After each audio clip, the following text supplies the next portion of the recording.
All right, all right. Good day, everyone. Good day, everybody.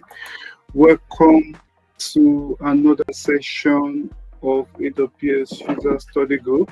Yeah, so today we'll be diving into Linux users and groups. Yeah, so today we have our man Kennedy in the house who will be taking us through today's session. Today's session is focused on beginners section, on the beginners part. So we have two sections that we do every week. We have the beginner sessions that runs every Wednesday, which we're having today, and we also have the advanced session, which happens every Saturday at 9 p.m. Nigerian time or West African time. Yeah. So you're all welcome. Please, if you're around, please help me see notifications or hi or hello in the chat, and let us know where you are joining us from today. Right.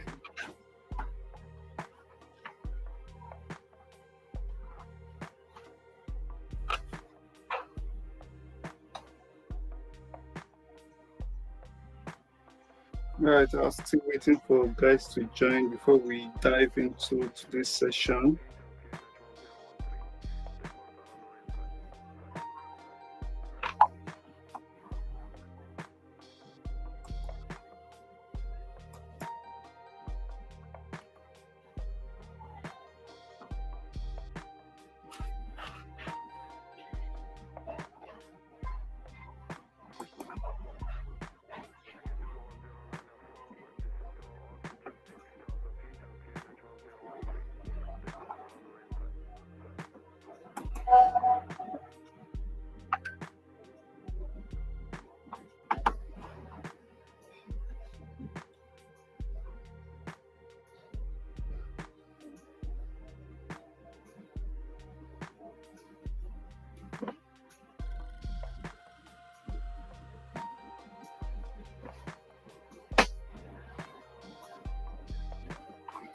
I'll just wait like 2 more minutes for guys to join, then we'll start the session proper. So just while we are waiting, like I mentioned, today will be Kennedy will be the one taking us through today's session. Kennedy will be talking on Linux user group management. So for those of us who are just joining us for the first time, we have other sessions which has been recorded, which you would see in the channel. You'll see links of them regarding the beginner section. So this is, we are taking us through a beginner's guide, more or less like a beginner's guide into the field of DevOps. So part of things you need to know as a DevOps engineer is you need to know how to operate the Linux environment. So Kennedy will be taking us through a section of it. We'll be starting in the next 1 minute. So buckle your seat, buckle your belts. I'll soon be bringing Kennedy upstage to start to take us through today's session.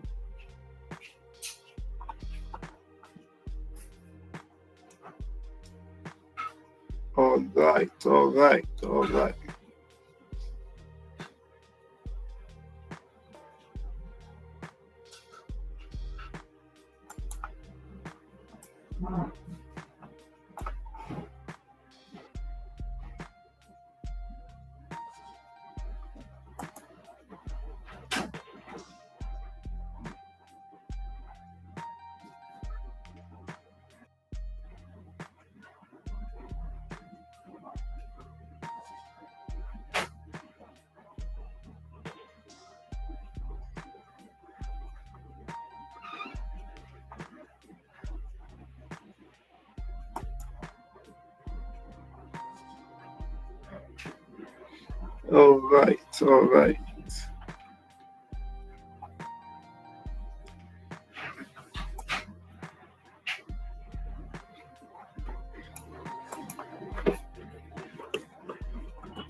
So we'll be bringing Kennedy upstage now. Kennedy, are you ready for us today?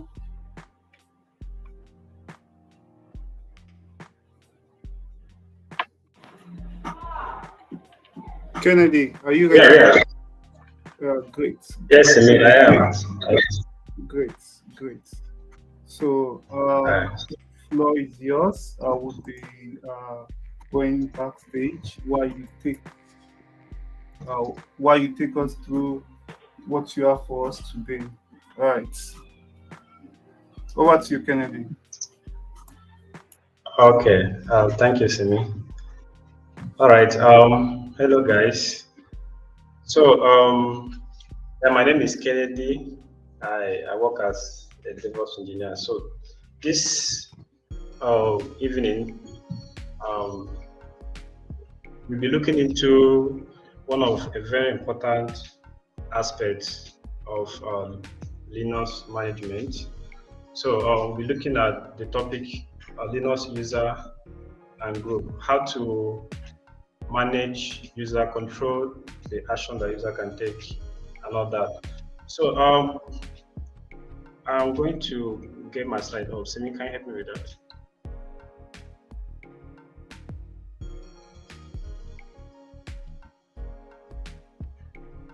All right.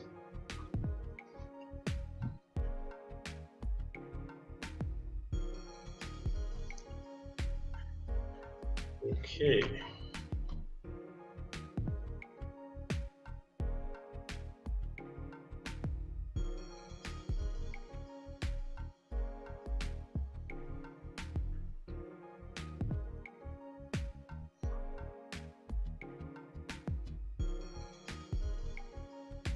Okay, while the slides come up, in the session, we're going to look at two aspects. So the first aspect is going to be a bit of theory, just to discuss about users, how to create users, how to yeah, it's not up from my end. Okay, so how to create users, manage users and all that. Um,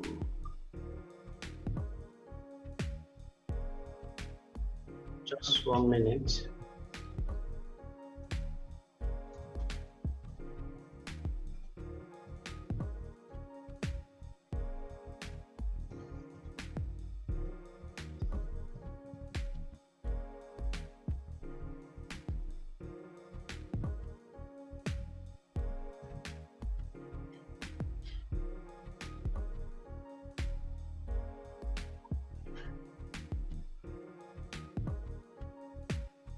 Just a minute. I think having a bit of.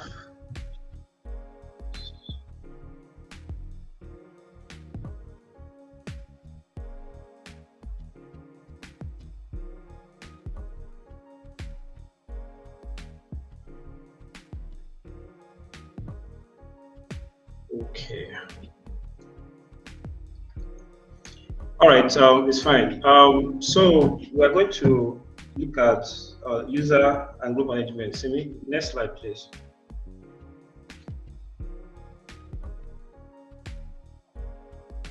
All right. So in this session, like I said, we're going to have two aspects. First aspect is going to be more of theory, just to understand the concepts that we have under user and group management.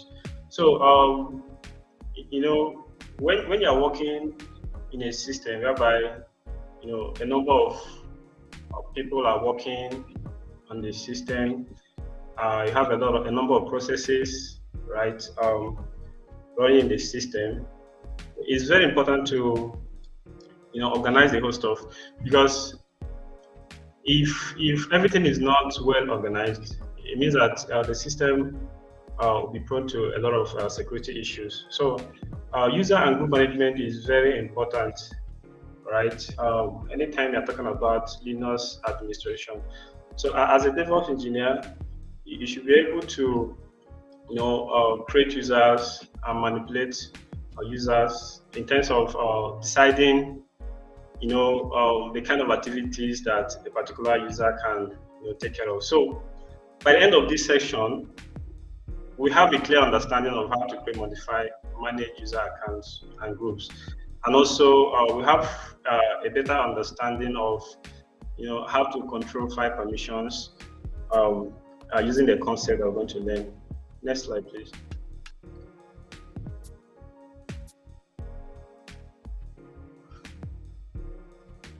Okay, so let's start with the first concept, that is the concept of users. So basically, in a system, a user is just an entity that interacts with the system. It's like the user just logs into a system and executes various tasks. In this context, a user does not just mean a person, right? It can be a person, it can be a process, okay? Now, every user in a Linux system has, some attributes that are associated with it. For example, every user has a unique ID that can be used to identify the user, and also every user has a unique name, sort of username, right, that can be used to log into the user's directory and perform, the actions that the user has permission to, to take care of. So I'm going to be the show is not going to take much of our time, because this is a hands-on session, but we need to understand the concepts, right, before we get into that part. Can we move on, Simi?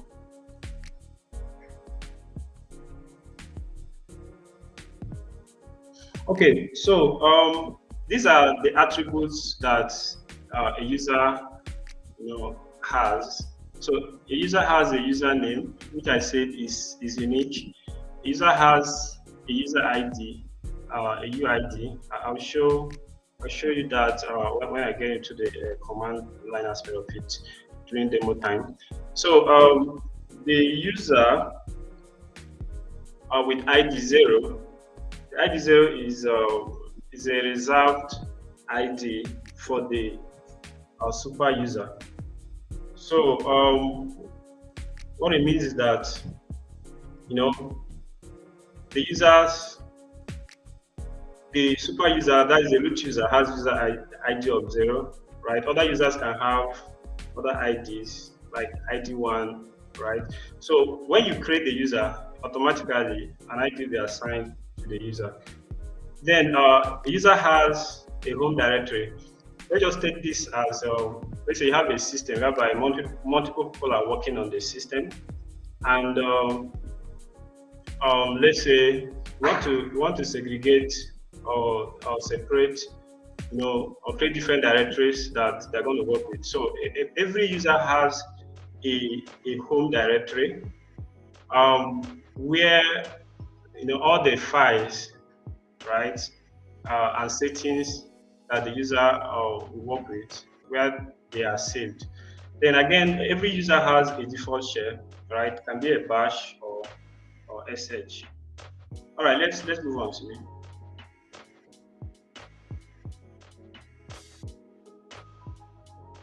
Okay, so yeah, why is user management important? Yeah, it is very important because when you have a lot of people working,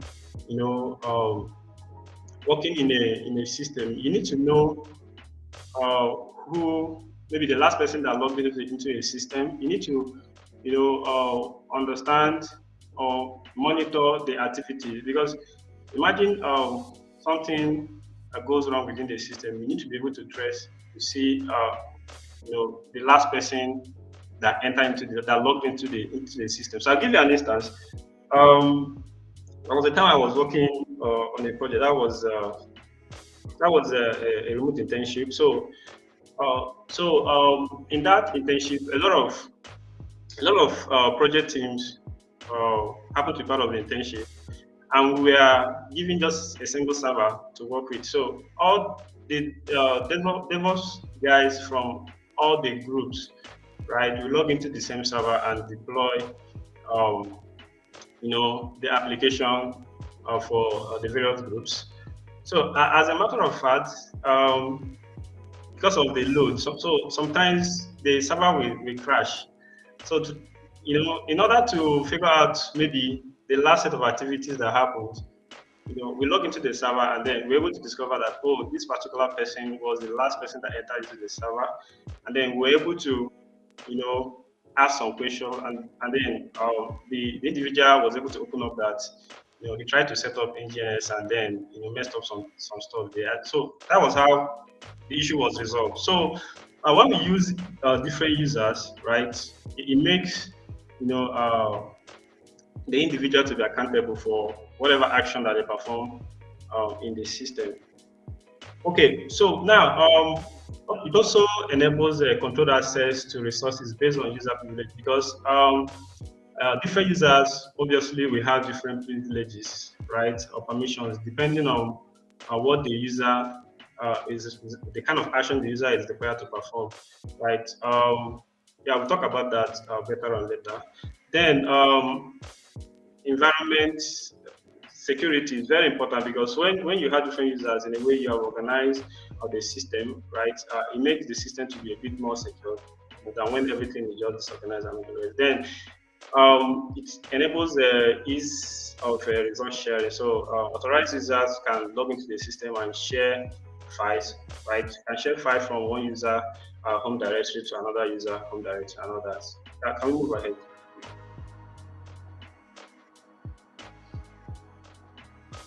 Okay.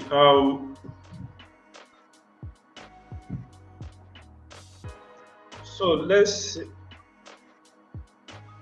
these are some of the commands that we're going to explore later on, right? So I just have to put all of them here. For you to manage users, you should know how to create a user, right? You should know how to maybe delete a user. Let's say someone that is no longer working, right, in the system. Just to clean up the system, you have to delete the user. So the first command is user add. So user add to add a new user in the into the system. We use the add user. So user add and add user, both of them perform the same. They perform the same function, but the user add, in a way, aside creating a new user, it creates the home directly for the user and all the files, like uh, the scripts needed to kind of open up the command line, the bash script and all the rest. Then add user does the same thing, but add user just adds the user, right? So you need to go and create all these home directory files yourself. Then user del is used to delete user. Then password is used to set the password or even update the password of the user. Then if you want to log into a user, reading through this, right, may not make much sense for now. When we get into the demo part, we'll spend time to explore all this better. So Simi, let's move on.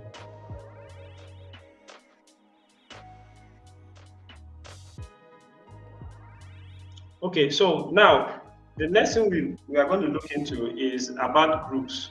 So when you have a number of users that are performing the same task or related task, right? They can be put into a group. Let's say, for example, in a project where you have front-end developers, right? You have a number of front-end developers. You have a number of back-end developers. You have, a number of people working in a particular segment of the project. So to get the whole system a bit organized, sort of creating users, after creating all the users, right, sort of just capturing the users, here and there, it's very important to organize the whole stuff by putting users in a particular group. Now, why this is important is because of the fact that, remember what I said, users can have different permissions. Now, all the users that are under the front end, obviously, we end up having similar, let's say, they need similar permissions. So imagine, giving individual permission to all these users. It will make the whole stuff to be complex. So to make it very easy, you can use a group, right? Put all the users within the particular group, and then grant the permission to the group. So what it means that every user within that group will share that particular permission. So that way, everything will be a bit streamlined and simplified. So, Simi, let's move on. So now, the next thing, obviously, the same way groups, users have attributes, right? Groups also have attributes. So we use these attributes to identify groups. Like the group name is a unique name. Like no two different groups, can have the same name, right? So then every group has an ID, right? A group ID. Then the group members are the users that are assigned to the particular group. Then you have ownership. So ownership is just the files and directories, right, that are assigned to a particular group. That means it is only that group that have access to the file. All right. So next we look at some of the commands. Simi, let's go ahead.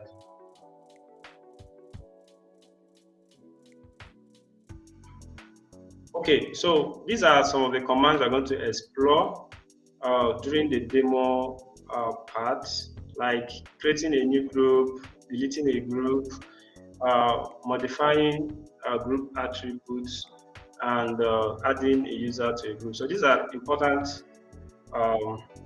commands that are going to work with, right? They're going to be very handy when you are trying to manage groups.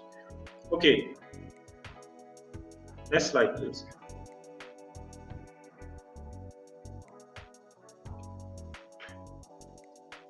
Okay, so now, yeah, so that is the very important aspect of this permissions. Now, remember the reason why it's important for us, to understand the concept of user and group. It's not just about user and group, right? But we need to be able to make the system to be secured, right? And that is where permissions, come in. So we use permissions to a kind of to decide the necessary actions that a user can perform in a system. There are two important keywords here. The first one is authentication. Now, if the user logs into his, her, or his account, right? Um, the user will need to be authorized to perform certain actions, right? So, for example, if a user doesn't have the permission to read a file, that means the user cannot be able to read a file. If the user doesn't have permission to execute uh, files, the user cannot be able to do that. So permission very important because this is actually at the heart of security in the Linux system. So now every file and directory is associated with an owner. Okay, so a file has an owner. So there are three things: the owner of the file, the group of the owner, and the other users. So every file you have in the Linux system has an owner. That is conventionally, that is how it works. But we're going to look at another way to extend it, whereby multiple owners will be mapped with a particular file. So if you want to change the owner of a file, this is how you do it using the change owner command. So you have you put the owner, that's what it is. Change owner, the group of the owner, and the file directory like you want to change the ownership of. So let's move ahead, please.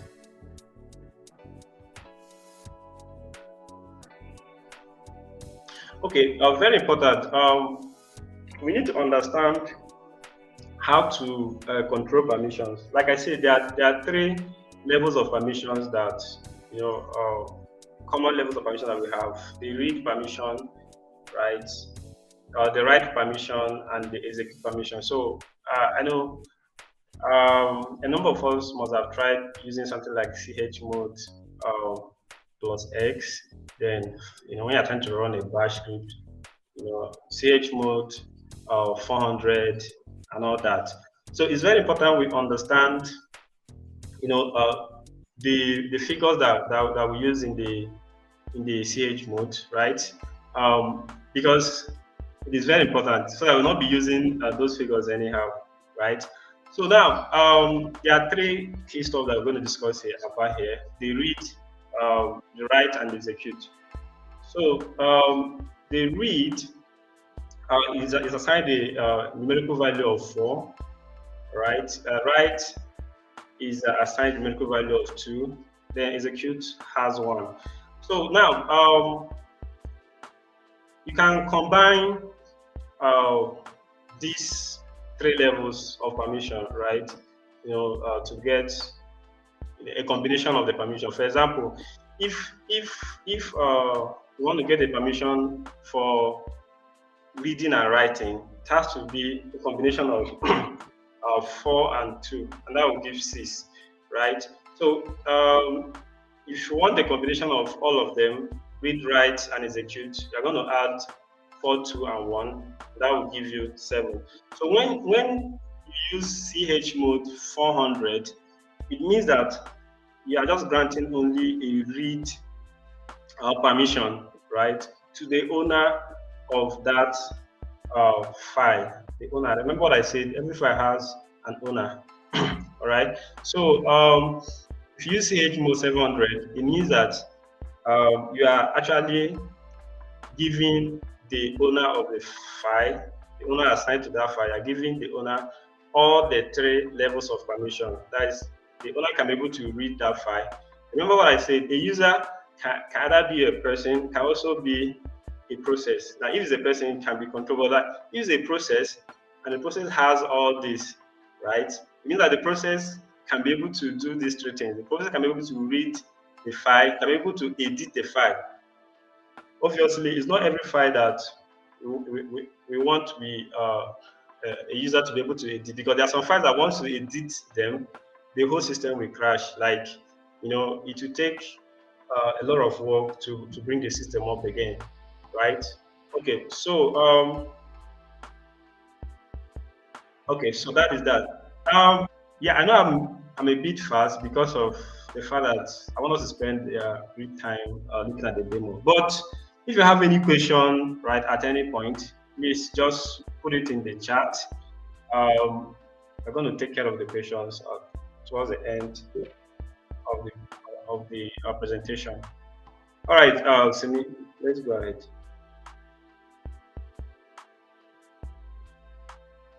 Okay, so this is how you can change permission, like the CH mode, the popular CH mode that we make use of. So use CH mode, permission setting. So permission setting is just it's always 3 digits, right? So those 3 digits, the first digit represents the permission of the file owner. The second digit represents the permission of the owner's group. That's the group that the owner belongs to. While the third digit, right, represents the permission of the other users. So there are 3 things here: the owner of the file, the group of the file, right, and the other users. So now, if you have CH mode 754, that 7 there represents the permission setting for the file owner. So remember what I said about the combination. So if you check to get that 7, you have to combine all of them. So 7 means all the permissions are obtainable. So the owner can read, write, and execute. The second digit there, 5, represents read and execute. So it means that the group that the owner belongs to, can read and execute, or cannot be able to write, right? Okay, can be able to edit the file. Then other users have a permission level of setting of 4, which presents just a read. That means the other users can only read, right? They can't be able to execute the file, and they cannot be able to write, or edit the file. So that is that. So as what if I want a particular group of users to have RWS to a particular file? Yeah, sure. You can also do that. You can also do that. You can say that. That's why you have file or directory. Sorry. What is a particular group or user? I want a particular user to have RWS to a particular file. Yeah, you set it. There is we have ACL. We're going to talk about that, access control list.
Yeah, hello.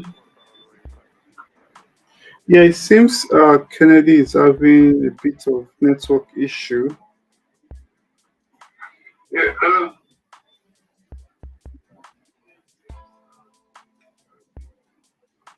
Uh,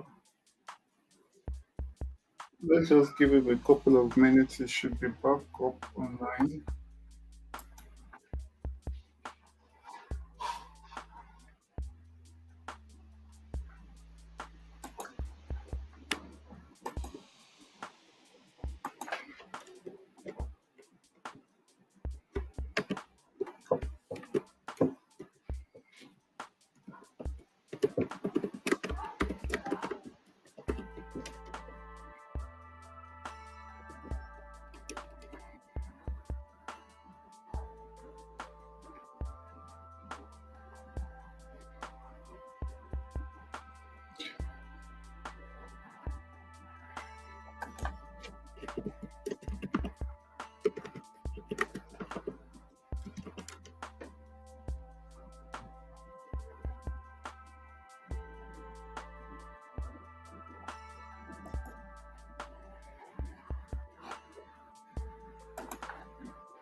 Yeah, while we are still waiting for Kennedy to join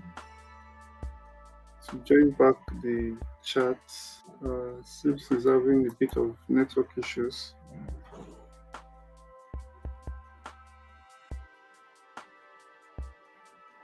It seems he's having a bit of network issue, so we'll just be talking or paraphrasing us to what the things he has mentioned so far. So he mentioned that for Linux based system, for Linux systems, we have what we call users and groups. We have commands that you need to familiarize yourself with when you are creating groups, when you're creating users. So these are the at least the basic commands that are required. You use the user add users more just like the same way you have it on your Windows, where you can add users via the GUI. So it's expected as for system administrators or DevOps engineers to know these commands. It's expected for you to know these basics command to uh, in order to for you to work more effectively and more efficiently. Right. So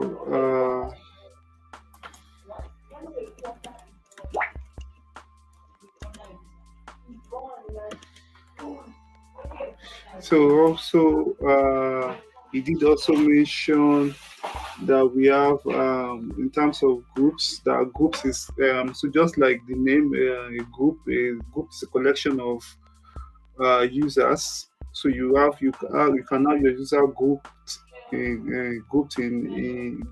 together to perform a particular task or give them particular access some um, to some files.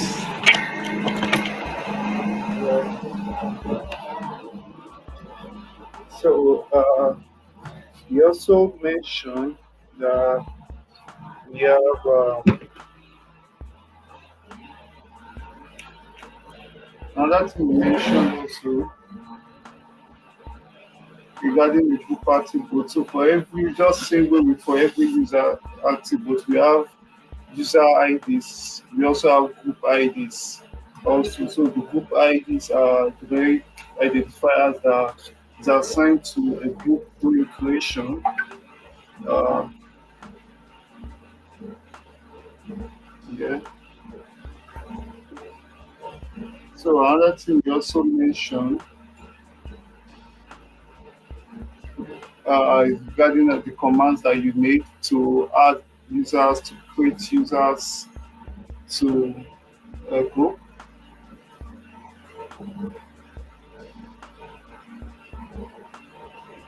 So someone asked a question regarding file if you have to create grant a user access to a file. Okay, yeah, Kennedy is back. So I will give you backstage to continue from where it stopped. Yeah, sorry guys. Um, just had a little issue in my network. Okay, so I guess we have exhausted this, right, Asimi? Let's move to the next, please. Okay, yeah, I think I've also exhausted this.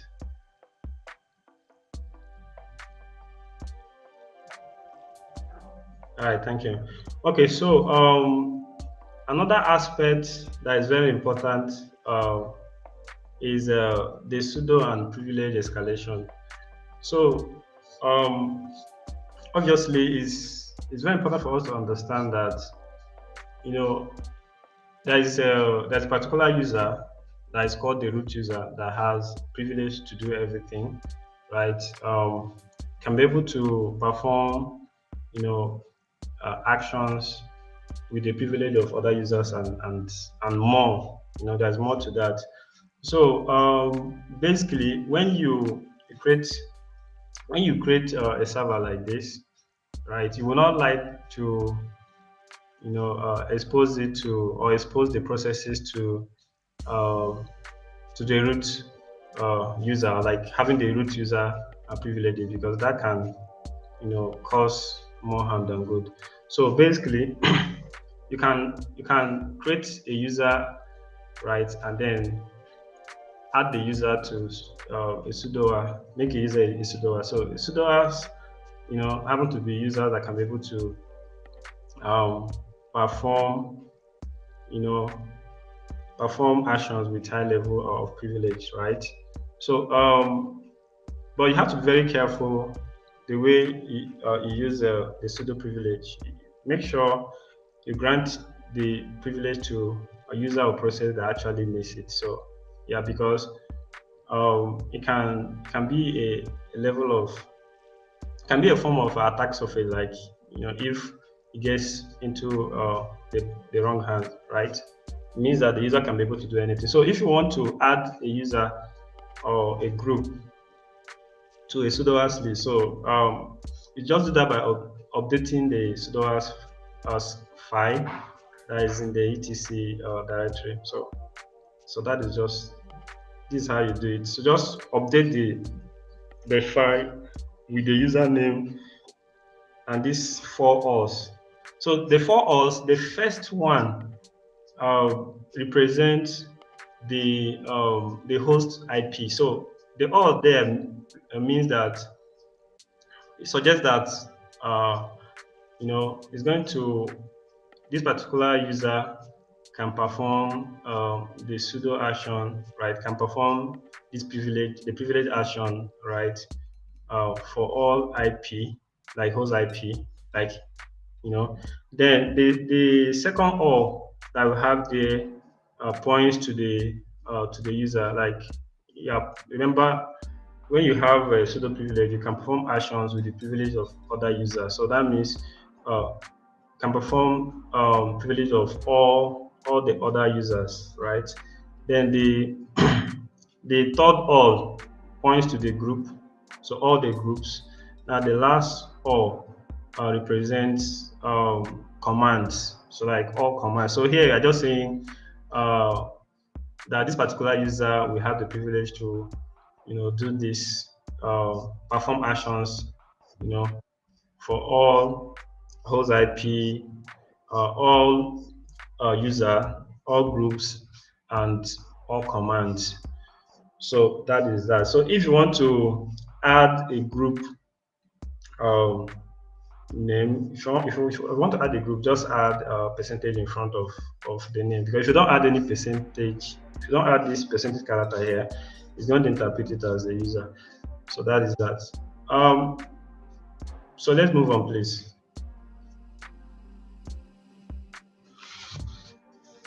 So then the last aspect of what we have under this is a access control list.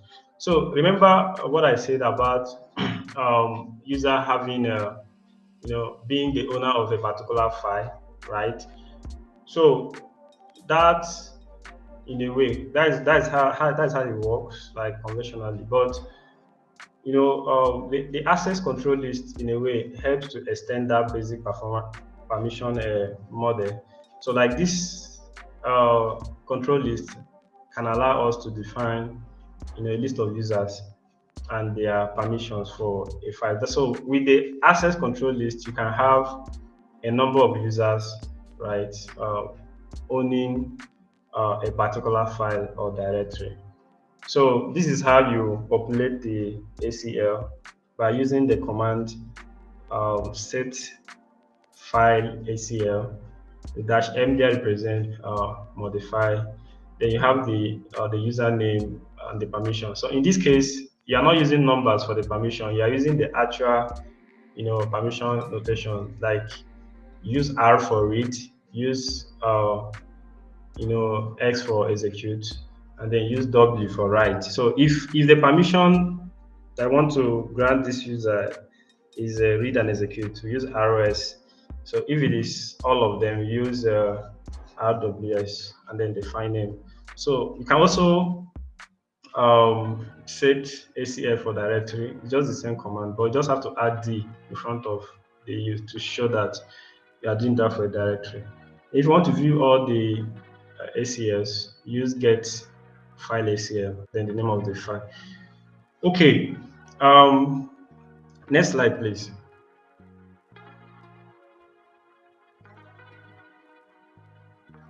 Okay, so it's demo time, right? All right. Okay, so I'm going to share my screen now. Let's see. See, I can do that while the slide is still all right.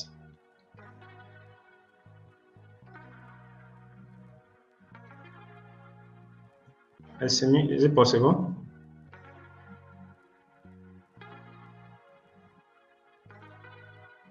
Okay, let me try.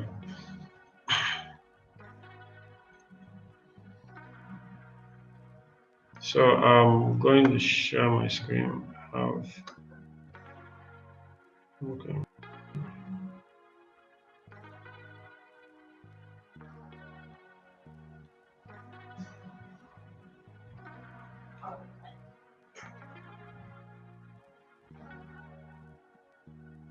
Okay.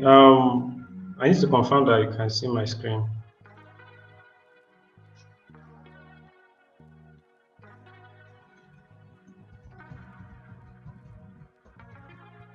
Me? Is my screen visible?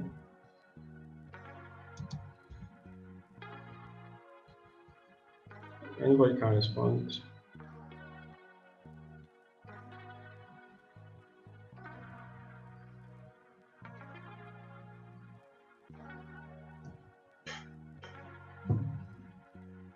Okay, I think. Simi, can you stop the slide so I can share my screen, because it's actually up from my end.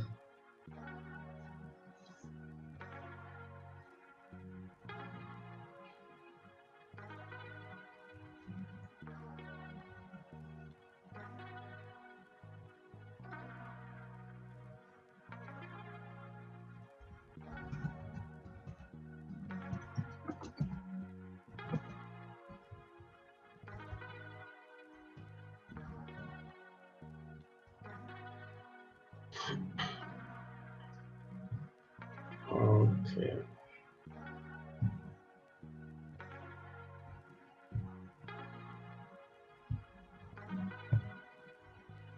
How about now? Can you see my screen? Just a confirmation.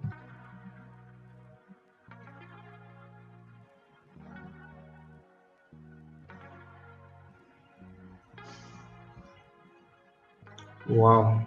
So what is happening now?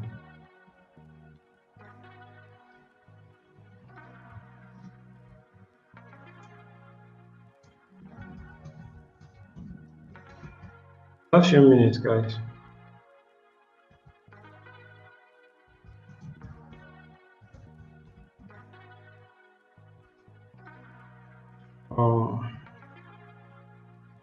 Okay, I guess it's up now, right? Okay, fine. So so I'm going to walk through the demo aspect of this. So we're going to do that by I've already created um okay, let's just do this. So we're going to create a user for this demo to understand how this stuff works. So if I want to create a user, I use the command. Now remember, for you to be able to create a user, you must have the privilege to do that. So if I do, let me check. If I do add user, let's say Kennedy. If I do this and run this, I actually expect it to fail because of the fact that it's only the root, right, that can be able to add a user or a group to a system, right? So when you create an instance like this, okay, the very first user that will be created by default, okay, will be automatically added to the sudoers list. So that means the Ubuntu user, okay, is in the sudoers list, so it has sudoers permission. If I run this again using sudo add user, I put KDB. So when I run this, now, like I explained when I was discussing this, there are two ways to add user. You can use add user or use user add, right? The add user doesn't work for all the flavors of Linux, so you have to take note of that. So all those Debian flavors, like I'm using Ubuntu, right? So if you use it in some flavors, it may not be able to work. Okay, yeah, that's why we have user add. Now, but the add user, when you create the add user, it if you look at this now, apart from adding the user, like it added the user, added the um, adding a new group, created a group for the user with the same username, right? Then and added the user to the group, then created a home directory for the user, and then copied all the files, right, needed to run this particular user, okay, to this home directory. So we need to set a password. Set a password to request for you to retype it. Okay, so and then a lot of interactions when you use the add user. Okay, to ask you for your full name, ask for some stuff. I'll just fill them, but I'm not filling them, right. Just like you're filling a form and all that. Then once you're done, the user, right, is created. So if you let's try and list the directories we have in that home. So if you list the directory, you see that there is a user directory. So instead of this user directory, if you cd into it, Yeah, yeah. Kennedy, okay, hello. Yeah, sorry to cut you short. Yeah, your screen is a bit blurry and the text are small.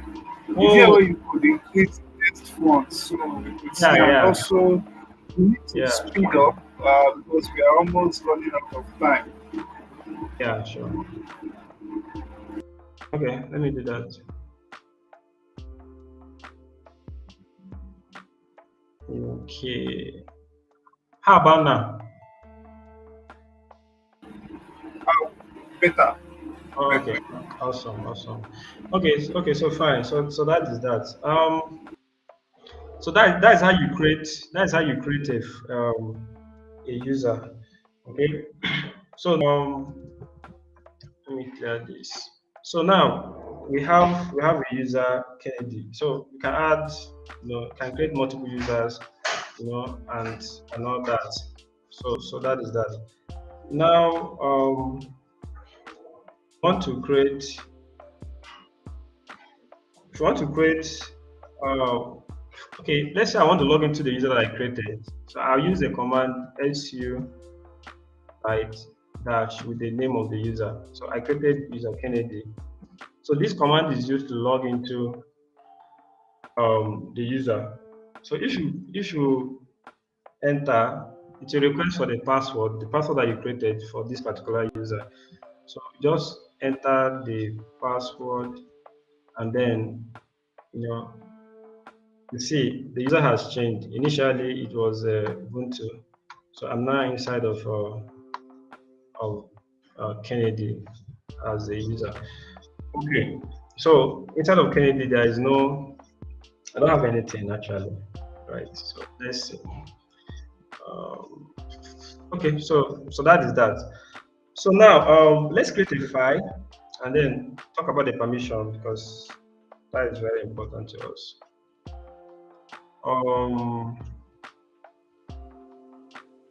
Okay, so I'll create a file. Test.txt.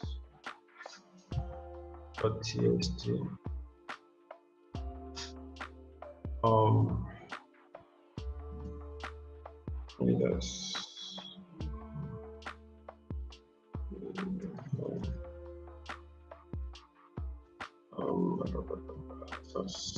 I'm more of used to working with the Vim editor.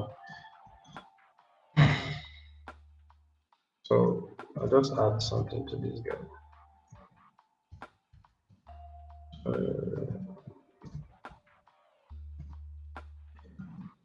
All right. So so I have a file. Now, if I list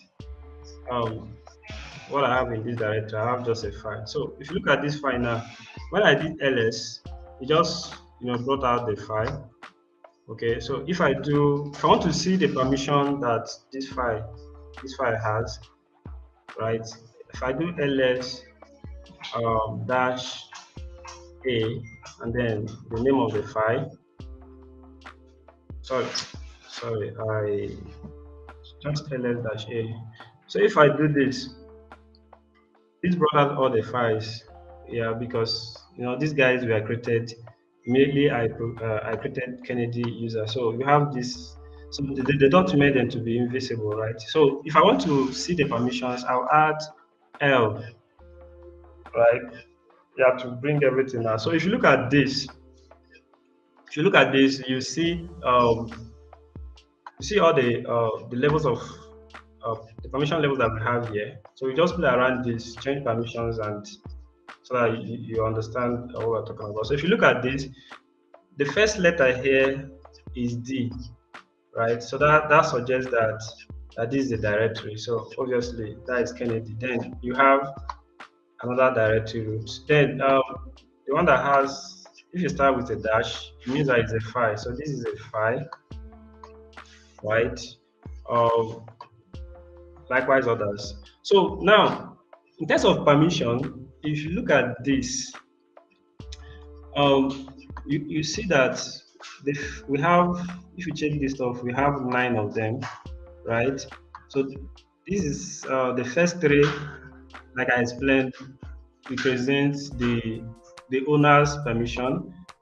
The next 3 represents the group permission, and then the last 3 represents the other user's permission. So what this means that the owner can be able to read and write.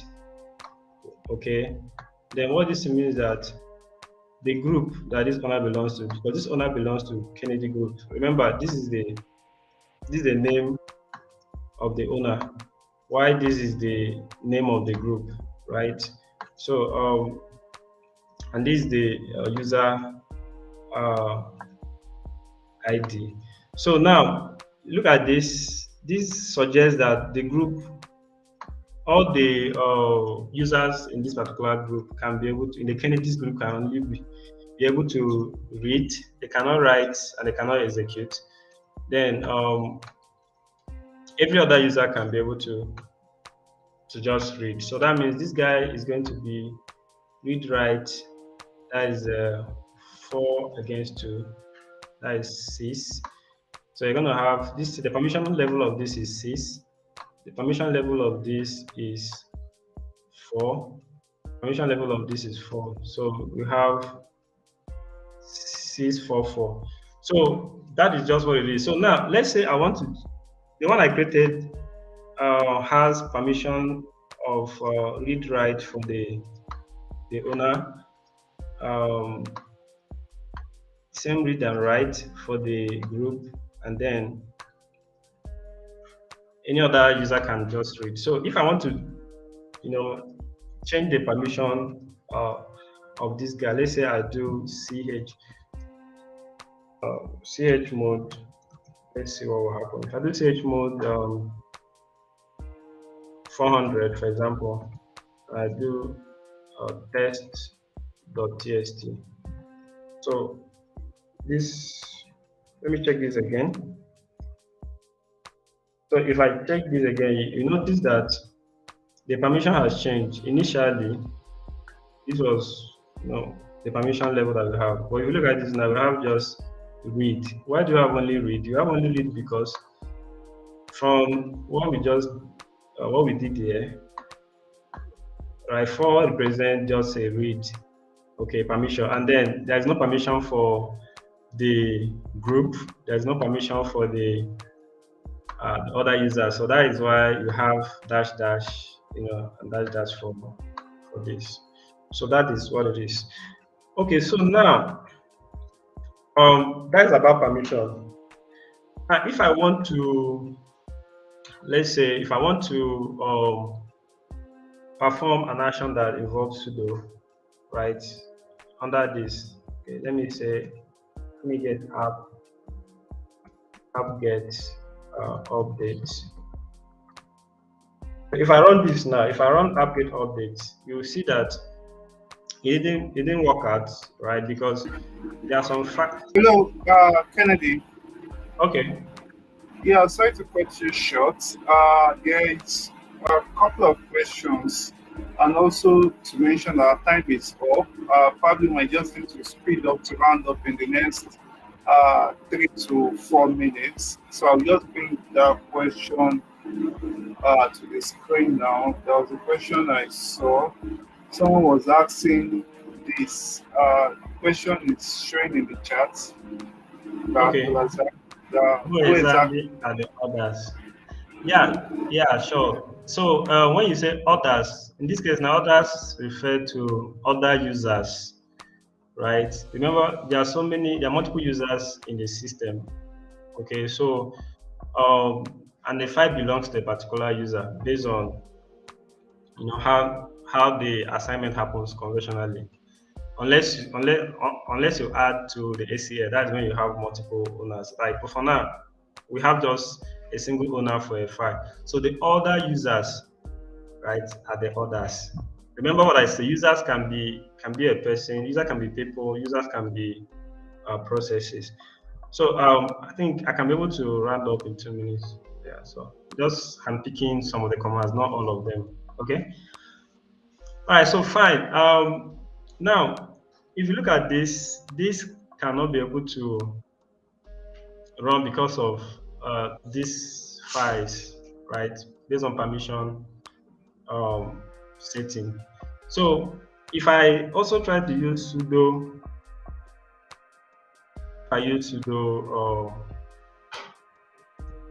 apt-get, if I use sudo apt-get update. Now it asks for the passwords. I'll put the password. Now, if you look at this, it didn't run because Kennedy as a user is not in the sudo file. So that means the incident will be reported. That means I can't be able to do this. So let me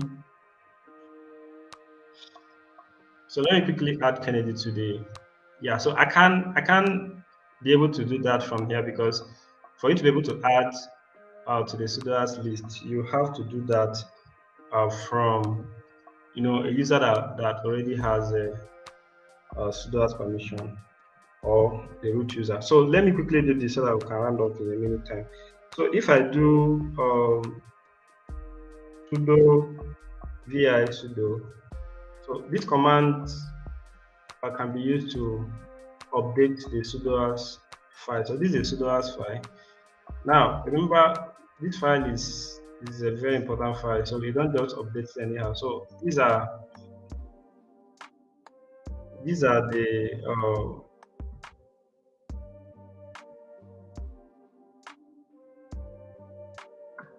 users that are in the sudoers list. So what I'll do, I'll just duplicate this guy, right, and add this guy here. So remember, I've already explained the all, what they represent. So I'm adding Kennedy to the sudoers list. That is all. So I'll save this guy and exit. So Kennedy is now in the sudoers list. So let me try this again and see what will happen. Okay, so fine. So you can see I cannot be able to run this because Kennedy in the sudoers list. So use the sudoers list to control those that have sudo privileges. And remember, it's not every user that should be given that kind of an opportunity, because when you have the sudoers privilege, you can be able to do anything. So I'm going to stop at this point because of time. I'm sorry about the break in transmission. I guess that was what that caused a bit of delay. So we're going to stop at this point. If you have any question, you can drop it. We'll address it. So, Simi, is there any question on the? Because I cannot see any question from my end.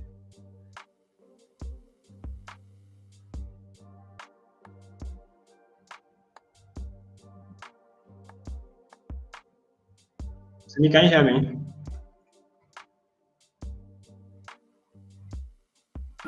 Yes, I can hear you. I just want to confirm.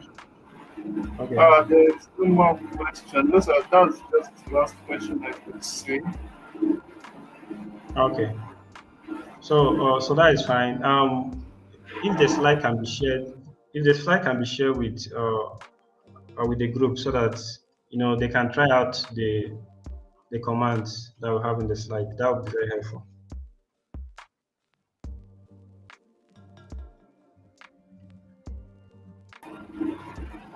Yes, so we share the chat, the slide also in the chat section, so you can pick that out. All right. So thank you. You can continue from where I stopped. So, thank you.